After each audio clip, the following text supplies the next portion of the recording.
बाबा साहब जिंदा कौम के जिंदा विचार हैं। उन्होंने तुम्हें जिंदा औजार दिया था, हथियार दिए थे, बंदूक नहीं कलम दी थी, और कलम की स्याही में ताकत पैदा करने की क्षमता दी थी। यूं ही नहीं कह दिया था उन्होंने एडुकेट, एजिटेट, ऑर्गेनाइज, पढ़ो, प्रतिकार करो, संगठित हो। एक एक शब्द को हम सबको गौर करना चाहिए। हम आप में से कई लोग भाजपा को वोट देते होंगे, राकपा को वोट देते होंगे, कांग्रेस को वोट देते होंगे, कम्युनिस्ट पार्टी को वोट देते होंगे, किसी और पार्टी को वोट देते होंगे, लेकिन हम तो अम्बेडकराइट है ना। अम्बेडकर की धारा क्या है? हम दूसरे की धारा मजबूत कर रहे हैं, अपनी धारा कमजोर होती गई। बाबा साहब, जो मैं फिर से कह रहा हूं, जिंदा दस्तावेज दे गए, लेकिन हम में से अधिकांश लोग मुर्दा हो गए। जिंदा दस्तावेज की अहमियत नहीं समझ रहे।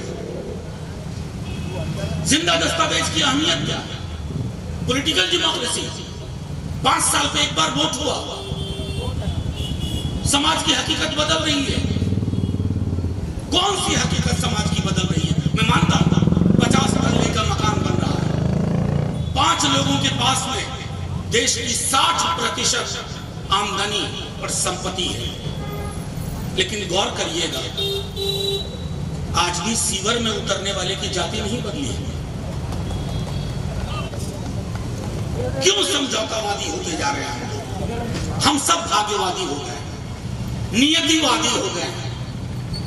हम में से अधिकांश किसी न किसी ज्योतिषी के चक्कर में रहता है। कोई कह देता है कि ये नियति है तुम्हारी, अच्छा हो सकता है यही मेरी नियति हो। नियति से लड़ने का तरीका बताया था बाबा साहब ने, भाग्यवाद से लड़ने का तरीका बताया था।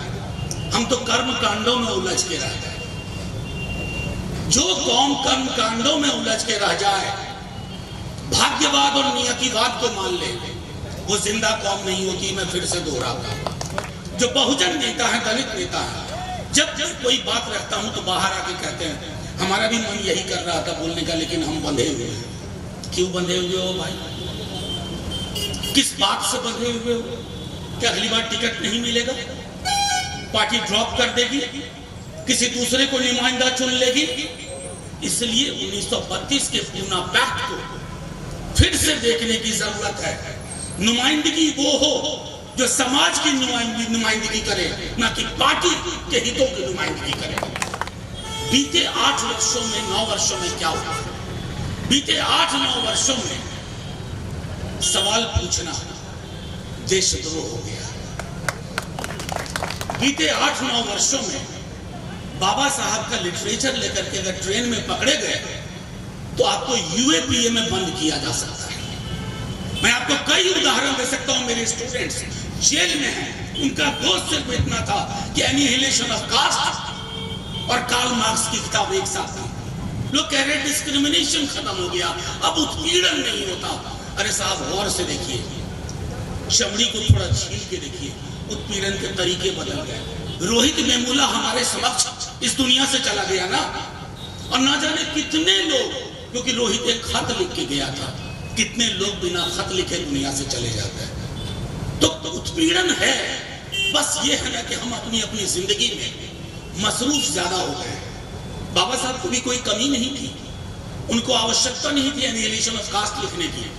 वो बराबर मंत्री बने रह सकते थे, उन्हें कोई जरूरत नहीं थी, उनकी जिंदगी में उस तरह का अभाव नहीं था बाद के दिनों में। लेकिन अभाव था, एक दर्द था।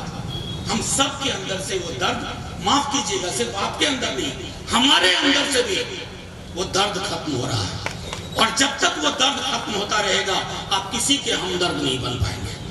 और बाबा साहब हमदर्दों की फौज बनाना चाहते थे। इतनी तरक्की कर रहे हैं, मंगलयान पे जा रहे हैं साहब, $5 ट्रिलियन की इकोनॉमी बनेगी, डिजिटल मोड में सब कुछ हो रहा है।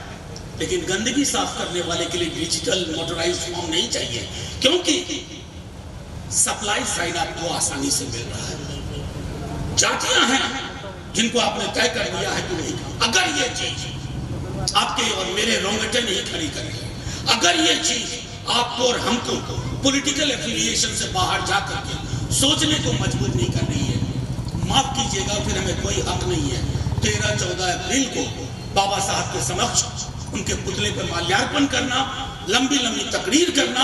हम इसके हकदार नहीं है। और जब व्यक्ति को आप भगवान बना देते हैं ना, तो भगवान से सवाल नहीं करता। भगवान अगर 5 किलो राशन दे दे तो भक्त खुश, सवाल नहीं पूछेंगे। हमें अपनी सोशल डेमोक्रेसी में भगवान नहीं चाहिए, हमें आम इंसान चाहिए जो हमारे दर्दों गम को समझे, जो सिर्फ बाबा साहब के पुतले पे माल्यार्पण ना करे। बाबा साहब ने जिस संगठित आंदोलन की अपेक्षा की थी वो दिखता नहीं।